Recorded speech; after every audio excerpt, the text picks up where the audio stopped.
sports office today talking a little baseball. We have the voice of the Albuquerque Isotopes, Robert Portnoy, in the house. And Robert, I mean, I got to say, baseball is done, but busy off season. And then John Eli gets traded. That came out of nowhere. I just, a pitcher of the year in the Pacific Coast League and no longer with the Isotopes. Dodgers decided to trade him off to the Astros. Yeah, with the year that he put together last year, we really felt like he was going to be a guy this year for the Dodgers. Like maybe the first guy if they had a need kind of thing. Yeah. And maybe we get to see him again in Albuquerque for a little while. Hopefully not too long because you want him up there doing his thing with L.A. After the season he put together last year, the PCL Triple Crown, it was an unprecedented year. To do what he did as an Isotope, at Isotopes Park, under those conditions, what a ball fails. It's just outrageous. Yeah. And so I'm surprised by that move. Are you surprised by that move? They must not think that he is a frontline starter moving forward, and they haven't, found a role that he could fit on their pitching staff. And they got a younger guy in return. They got a guy who's 22 years old and is going to be, coming through the ranks a little bit. So from that standpoint, they're looking at a higher upside maybe potentially down the road. That's the one thing that I would look at there. But I'll tell you what, I've had some very highly respected talent evaluators and coaches tell me that they think Eli, with his changeup, is the kind of guy who you could stick in a bullpen in the big leagues, and if you just let him do his thing and get settled and figure out that role, he could be, if you only have to go through the lineup one time with that changeup, he could be a really huge setup type, middle inning setup type guy in the big leagues. So somebody, maybe the Astros found themselves something there. You think the Dodgers might regret that move down the road? You know what, the Astros, they're trying to put things back together. So maybe he's a little bit more ready than the kid that they traded over to the Dodgers. So he's a better fit for them. Now that you say that, I remember the kid's name, Rasmussen is his last name, and I remember his record, he had 20 wins and 21 losses in 3 years in the minors. And so I don't know if he'll be with the Topes. You're probably thinking he's probably going to be double A or something like that.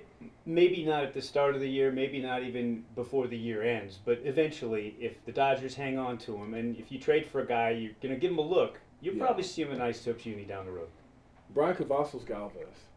Now, here's a guy, former Manzano High Star, former Lobo, did well with the Isotopes this past year. I mean, until he got hurt, he was smoking.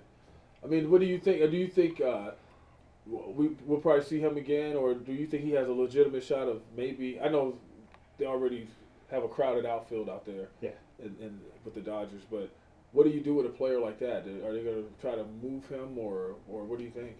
I wouldn't expect to see him start in the big leagues this year with the Dodgers. He'll come back probably to Albuquerque to start the year.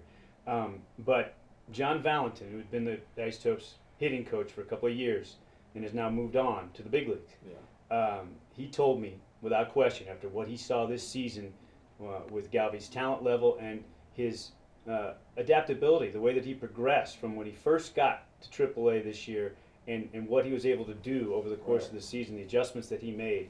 Even though Valentin said, his swing is a little unorthodox, it works. And he says, this is a big league hitter. And that's coming from Valentin, who was exactly that, a very good one. So I really think that Cavazos Galvez might be pushing against that ceiling kind of hard this year before the year is out, despite the fact that they're loaded up there. Yeah, and I wonder what they would do, though, because they would have to move some guys around to get him some run, and I wonder if they would try to get something for him like they just did with John Eli, or what they would do. It's a great question, but if you keep banging on the door hard enough and you keep putting up the numbers, something gives. Yeah, no, that's true. Coaching staff coming back, Lo Bundy's coming back, and it's always good to see Lo because he's just a cool guy. Yeah, I know. He's kind of become one of your boys over the last couple of years. He's a cool guy. You guys get along great, and nice segue there because we were talking about John Valentin, and he's going to the big leagues. The Dodgers promoted him, and a former Albuquerque professional baseball player with the Dukes, Franklin Stubbs, is taking his place. Yeah, that's going to be interesting. As the hitting coach. And we also are excited to welcome back Glenn Dishman. Dishman is back for another year as a pitching coach, and he's one of my favorites. Just a terrific guy to be around for 5 months during the season. He's fantastic, too. And as far as, I know you probably see a lot of the talent whether it's Double A and stuff like that in the Dodgers organization. What kind of Isotopes team do you think we're looking at this time around? Because they were there, just couldn't. Yeah, Push got that further, close, didn't yeah. they? One went away from making the championship series. Yeah. I mean, it was that close. The one thing that the Dodgers organization is right now and working its way toward the upper levels of the minor leagues is pitching rich, and there almost aren't enough spots at Double A for them to keep all those guys there for the entire year. So it could potentially, if they end up needing a spot for a guy, we could see, who knows, maybe even one or two of their top line pitching prospects work their way through Albuquerque, even if it's for just a short time this year. I know they're reticent to give them too much exposure sometimes, to Right. the elements. But I'll tell you what, it is deep, really deep, the pitching in the Dodger system right now.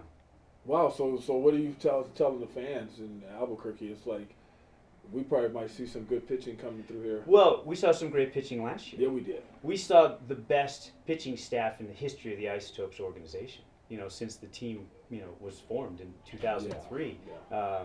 That was the best pitching staff we ever had, led by Eli. But there was young talent too, and we saw that talent go and help, the big league club. So yeah, there's even better talent. The next wave in terms of starting pitching is even better. So yeah, we're not going to. Hopefully, they'll give us a chance to see a couple of those guys.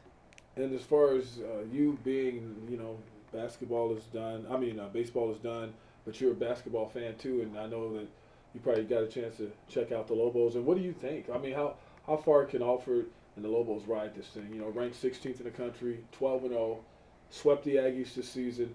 They got some tough matchups coming up. I'm thinking more about the Cincinnati game, where the Lobos, there's a chance they go in there undefeated, and that's going to be a great matchup if Cincinnati remains undefeated too, because there's only 8 undefeated Division I schools that's left. And those two schools are ranked right near each other, in Exactly. the polls. And I think you pegged the game, because the Lobo fans that I've talked to over the last couple of weeks, leading up to the home and home with the Aggies, and that's the game that they're pointing to as the barometer game. This is the litmus test game. This is when we find out really how good we are, Right. and when we go up against the Bearcats. But I was really impressed with their performance in the second game against the Aggies on the road. The Aggies threw them a haymaker in the first half, with 6 or 7 threes, and That's unbelievable. When that was happening, I was thinking like I wondered if Menzies was going like, oh man, this is good and bad, because that's going to cool off and that's going to balance out. You got to be able to, just like how you got to be able to sustain a team's rally, you got to be able to sustain your intensity when you're playing at that clip and your shots aren't still falling. You got to find other ways to keep your momentum going, and I thought that was huge because they struggled at the free throw line and they cooled off from the 3-point line. both of those things happened concurrently in the second half, and that was, doomsday for them in that game. Yeah. But two things that thoroughly impressed me, when they pushed the lead to double digits there in the first half, and Right. the Lobos got down by 11, Kendall Williams, who, had looked like he had really hurt his ankle badly, and then all of a sudden they put together an 11-point That's run, unbelievable. and Kendall, Yeah. 9 of those points in that run, he was completely unstoppable. He did it in so many different ways, taking it to the rack, shooting the mid-range jumper, dropping in a 3 on occasion, setting up a teammate for a dunk. I mean, he controlled the entire game. And then when he cooled off just a touch in the second half, Tony Snell, who wasn't even a factor in the first half, played a great second half. That's what the best part about this Lobos team is. There's so many different guys who can get you. And I think that's why they're as successful as they are, because you don't know where the damage is coming from. How do you prepare for a team like that when they're so deep that you don't know which guy you're really preparing to focus on? Like last night, they tried to take Alex Kirk out of the game, which they did. He only had 4 points, but everybody else, Kendall just destroyed him. Yep. So you just don't. By the way, he and Greenwood are up for they're candidates for the Cousy Award watch list given to the nation's best point guard.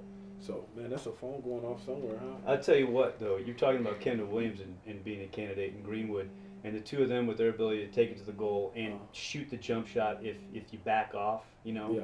And then I was interested to see way Alford put together the two posts on the floor Yeah. I want to see a little more of that. How that looks with Yeah. Bairstow and Kirk out there together. That was Yeah, pretty that cool. was that was Yeah. pretty cool. Like, Yeah.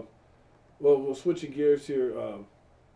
You know, basketball is not the only thing you're doing in your off time. You know, while you're away from baseball, you got like you got something going on where you're jumping, but it's not basketball, right? That's the truth, man. And thanks for asking. Yeah, we're putting together a trampoline park, my wife and I. It's called Extreme Hang Time, and it actually opens this weekend. We encourage folks to come out. It's going to be open to the public this weekend, Saturday and Sunday, the 22nd and the 23rd, and we're extremely excited. It's a unique venue.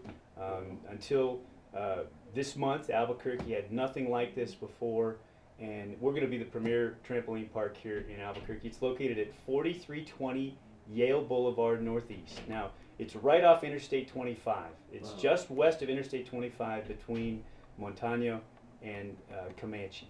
And it's in the old Thomasville Furniture Warehouse building, and people know where that is. We're right across kitty corner from the Stone Age Climbing Gym. Okay. So extreme sports folks who go over there or whatever, they can come right over to Extreme Hang Time. But it's a great combination of fabulous family fun, Right. because you can jump with your boys. The whole family can come out and jump together. There's a kids area for little ones that are 46 inches and shorter, exclusive for them. Right. There's a foam pit for the gymnasts and the cheerleaders to come and practice their flips. It's just like falling into a huge bed of pillows. There are 20,000 foam blocks in there. These trampolines are state of the art, and the nice thing about our trampoline park is that we're the only park in Albuquerque that is already up to the national safety standards that are going to be in place in the middle of next year. There's a governing body for trampoline parks, just like there's the FCC for you guys. Yeah. And there will be regulations that will be put in place by mid-year next year, is what they're telling us. And ours is preemptively already up to speed on everything across the board. So not only is it the coolest, most fun, and best place to bring your birthday party or your corporate outing or whatever for team building, it's also the safest one. So Whose it's idea yeah. was this? I mean, it's trampoline park. Our kids. It started with Really? our kids, yeah. I have 2 daughters, and it was a year ago. We were in Phoenix, and they have a handful of parks in Phoenix, and we were looking for something to do. We didn't know what to do. We just did an internet search, fun park, and trampoline park came up. What's that? Let's go check that out. My kids just were off the hook. They had a blast. So we come home. My daughter says, where are we going to have my birthday party? Let's do it at a trampoline park. My wife did a quick search. Albuquerque doesn't have one of those. And then the wheels started turning in her head. And so she's really the CEO. I'm the partner and the consultant. It is her baby. I mean, we are co-owners and operators, but she's running it, and I'm just answering questions and helping out wherever I can. Wow, that's pretty cool, man. Now, are you going to jump on the trampolines yourself? Heck yeah! I already have. The trampolines got installed this week. I've been jumping off hours whenever I can. My kids were in there last night, giving a test run. Oh, It's yeah, awesome. that's It's oh, awesome. wow. Yeah. All right, that's cool, man. Yeah. That's cool. And how is that going to factor in with your baseball and all that? When the season starts for the Isotopes, I know you're a really busy man. How do you juggle all that? I'm still doing my thing. I'm still the Isotopes radio broadcaster, and I'm traveling with them everywhere they go, calling every game.